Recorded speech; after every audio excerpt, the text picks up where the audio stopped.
Chapter 6, Oil and Water. G'day everyone, Rune here, and this is Chapter 6 of my What If Hub Survived series. If you're new to this series, click the link in the description below to be taken to the playlist. Now let's begin the next chapter. Ding dong, ding dong. Lan looks up from his PET at the sound of the end of work bell. Looks like it's finally go time. Nodding to each other, the twins disconnect their PETs from their dad's computer and begin to make their way back to the waterworks. Scilabs is strangely eerie with no one but them around. Once they're in the waterworks, they head straight for the nearest panel and prepare to jack in. What are you two doing here?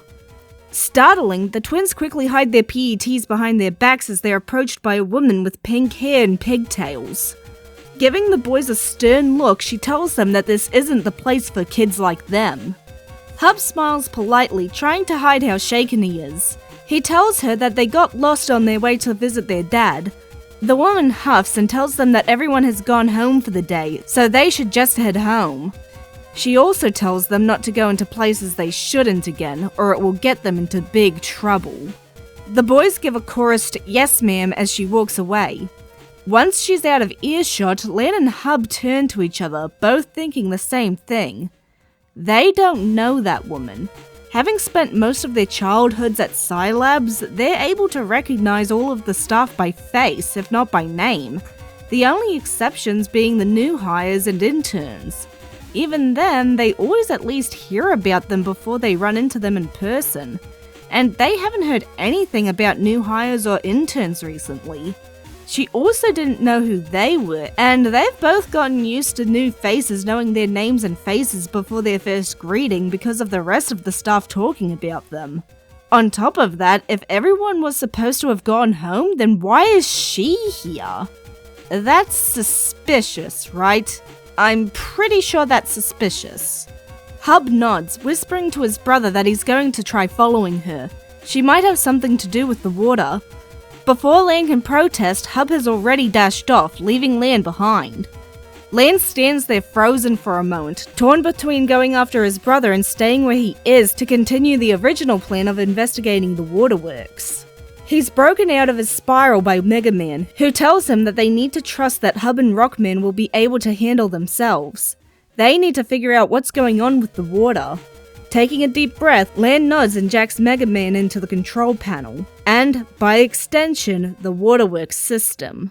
The first things that jump out at them are the patches of ice covering the data paths of the network and the conspicuous lack of any programs. Lan mutters irritably that he knew Freud wasn't telling them everything, and that he wishes the man would stop treating them like kids. Mega helpfully points out that they are kids. Besides, with Hub and Lan spending so much time at Scilabs from the time they were little, he's probably spent more time with them than his own son. It's not surprising that he'd act a little like a protective uncle. Lan just huffs and says that they should get moving. Mega rolls his eyes at his operator but doesn't protest. Slowly, the blue navvy begins to make his way through the icy terrain, slipping and sliding in a straight line whenever he comes into contact with the ice that litters the path. That alone would be frustrating enough, but the multitudes of water elemental viruses that keep jumping out to attack aren't making things any easier. Thankfully, they'd been able to snag a couple of electric battle chips from the battle simulator their father had left for them. Meanwhile, Hub has followed the pink-haired woman all the way to the metro station, being careful to keep his distance so that she doesn't see him. It helps that she seems to be talking over her PET to someone and thus isn't paying attention. Unfortunately, the distance means that he's not really able to hear what she's saying. Hopefully, he'll be able to sit close enough to hear once they're on the train. Back over with Mega, he's finally managed to reach the teleporter to the next area and steps through. Once he's on the other side, he immediately spots a tall navvy with long white hair and a red outfit. Also spotting the navvy, Lan quickly and quietly tells Mega to hide. Quickly, he ducks behind a bit of the path that seems to have been damaged and risen up from an attack.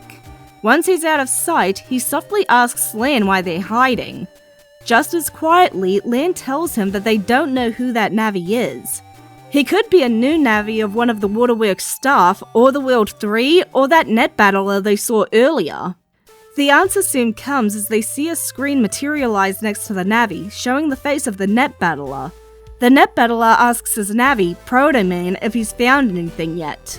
Protoman informs his operator, Chord, that he hasn't found anything except for frozen patches so far. Chord huffs and tells Protoman to continue his search, as the culprit can't be far. With a firm yes sir, Protoman moves further into the network. Once the red Navi is gone, Len breathes a sigh of relief. He is really glad that Mega was able to hide. That Chord guy was giving him the stink eye just from being in his general presence.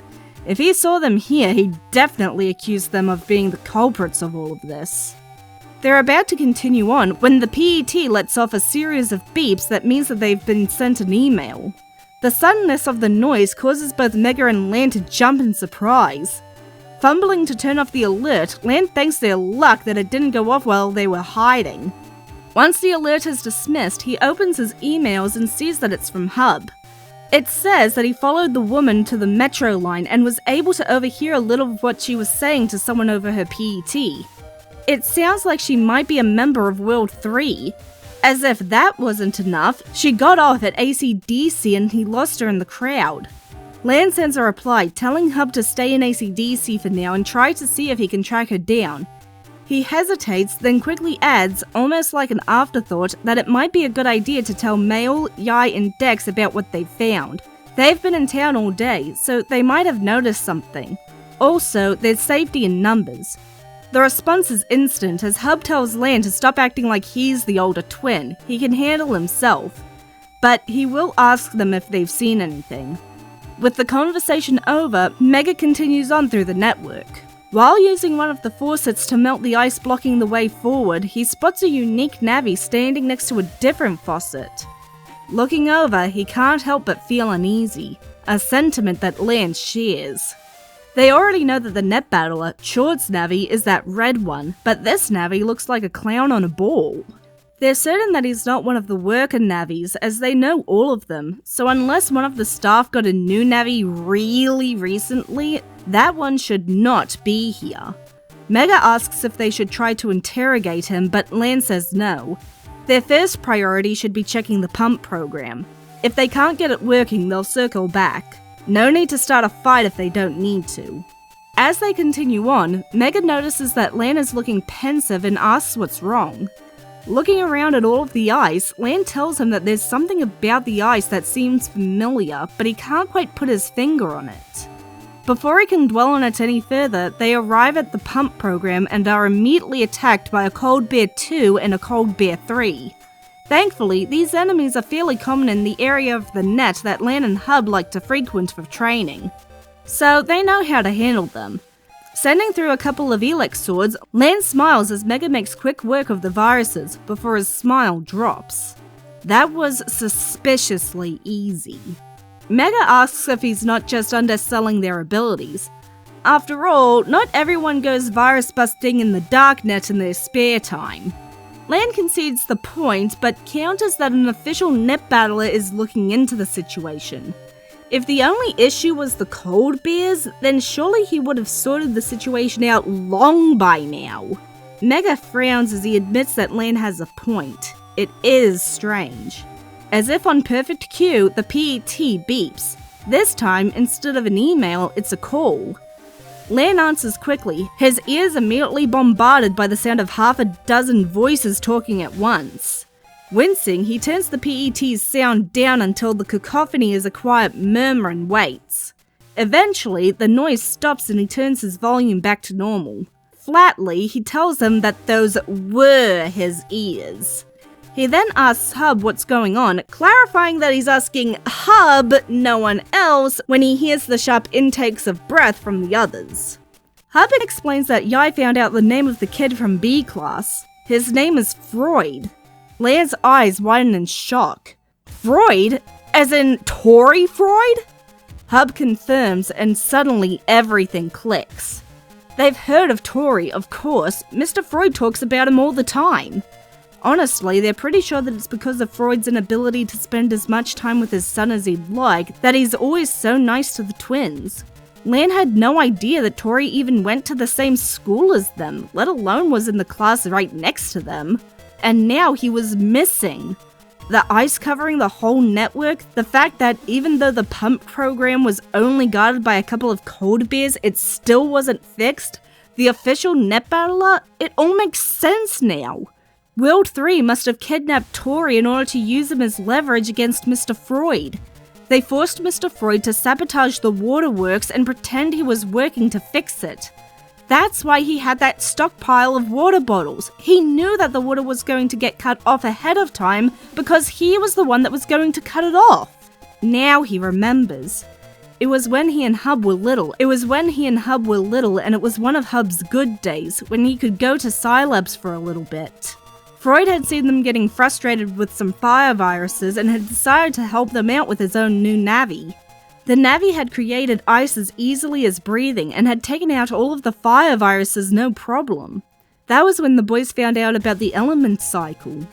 That's also why the net battler hasn't done anything about the pump. He knows there's a Navi behind it and is trying to hunt them down. Lan is suddenly broken out of his realization by the sound of Yai's voice, asking if the brothers had really figured all of that out just from one clue. Lan's cheeks burn as he realizes that he'd been muttering. He thought he'd kicked that habit. Clearing his throat, he tells Hub that he's going to look for Mr. Freud's Navi and see if he can talk some sense into him. Hub makes an affirming sound before telling him that he and their friends are going to look for Tori. That World 3 woman got off at this stop, so he's got to be somewhere around here. Before Lan can protest that Dex and Yai are not his friends, Hub hangs up. Mega snickers as Lan groans in annoyance. Smugly, Mega asks why Lan is so upset over the idea of having friends aside from Hub and Sal. Lan glares at Mega, telling him that he doesn't need other friends. Or maybe you're just scared they won't like you. I already know they don't like me. They've never made that a secret. They just don't know you. Exactly. Lan cuts the conversation there, stating that they need to start looking for Mr. Freud. Remembering the clown Navi that they'd seen earlier, Lan says that maybe it's time to do what Mega suggested and go interrogate him. Sighing, Mega agrees but tells Lan that this conversation is not over. By the time they get back to where they'd seen the Navi, however, he's completely gone.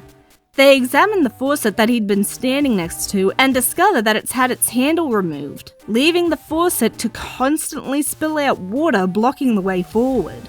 Lan is just about to start looking for any kind of chip or program they have that could help when his phone rings again. Answering it, this time as a video call, he instantly sees his brother and a new person with brown hair and really dark grey eyes next to him. Hub is the first to speak, telling Lan that this is Tori. Lan greets the other boy, asking if he's okay. Tori tells him that he's fine, but Lan needs to stop his dad. Hub jumps in, telling Lan that Tori gave him a program that he thinks will help, and that Rock is emailing it to Mega now. A second later, Lan gets the email and opens it, finding a handle program. Grinning, he tells the two that this is exactly what he and Mega needed. He tells them that he's going to put the call on hold, so that he and Mega can focus on what's coming next. But he's going to need Tori to be ready to talk some sense into his dad. Tori tells Lan that he understands, and Hub says that they'll hide out at Yai's place until he needs them. With a final nod of understanding, Lan hits the hold button. After adding the handle program to the faucet, they are able to shut it off. From there, they're able to quickly reach the next area, where they find a massive section of the network designed to look like a metal lattice, completely covered in ice. Lan asks Mega if it seems that there's more ice the deeper into the network they go, or if it's just him. Mega informs Lan that he's pretty sure it's not just him. It takes them several grueling minutes to figure out the correct angles to slide across the ice in order to get to the paths that they need. Minutes they don't have. Mr. Freud and his Navi could be in the middle of a fight with that official net battler right now, getting their butts handed to them for something that isn't their fault. I wish I'd let you interrogate that stupid clown when we had the chance. Eventually, they do manage to reach the portal to the next area and go through. The moment they're on the other side, they can hear the sounds of battle coming from deeper inside the area. Lan hisses under his breath before telling Mega that it's really time to get the lead out. As fast as they can, they make their way through the area which is covered in the most ice that they've seen so far. Meanwhile, Lan is digging through his chip folder, trying to find a chip that will stop the fight without the possibility of attacking the net battler. He doesn't think that firing a shot into the middle of them would be a good move. Finally, he finds just the thing and puts it through to Mega so that it's ready. Finally, they reach the sound of battle and see both Protoman and a small Navi dressed in a warmer winter coat that Lan recognizes from years gone by, Mr. Freud's Navi. The two Navis are gearing up for a clash, and Lan panics, telling Mega to use the chip before they delete each other. Without a second of hesitation, Mega throws out his hand, activating the chip and summoning 3 massive stone cubes to block the attacks of both parties from reaching each other. The two Navis, which had just been fighting, stare at the cubes in shock before turning to stare at Megaman. In as calm of a voice as he can muster, Lan tells them that they need to stop fighting. Mr. Freud isn't the real enemy here, he was being threatened. He then speaks directly to Mr. Freud, telling him that Tori is safe. Hub and some kids they know from school found him. He hits the hold button again, and instantly the video pops back up, showing Hub and Tori. Seeing his father's Navi and the call screen next to him showing his father, Tori immediately calls out to him, asking if he's okay. Freud chokes on a sob as he asks why his son is asking if he's okay. Tori's the one that got abducted. Freud sobs as he tells his son that he's so glad he's safe.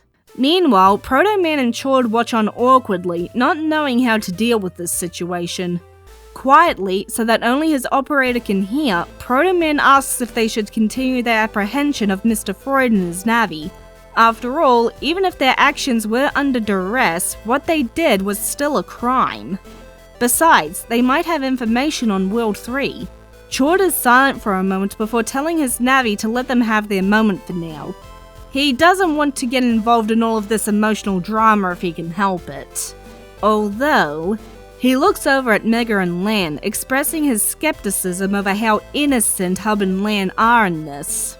After all, it does seem rather convenient that they were able to find out about the Freud family's situation and find the son in one day. The security guard had also been rather chummy with them. He's curious about just what their relationship is with the people at Scilabs. Protoman asks if he wants to order them to join Mr. Freud at the station for questioning.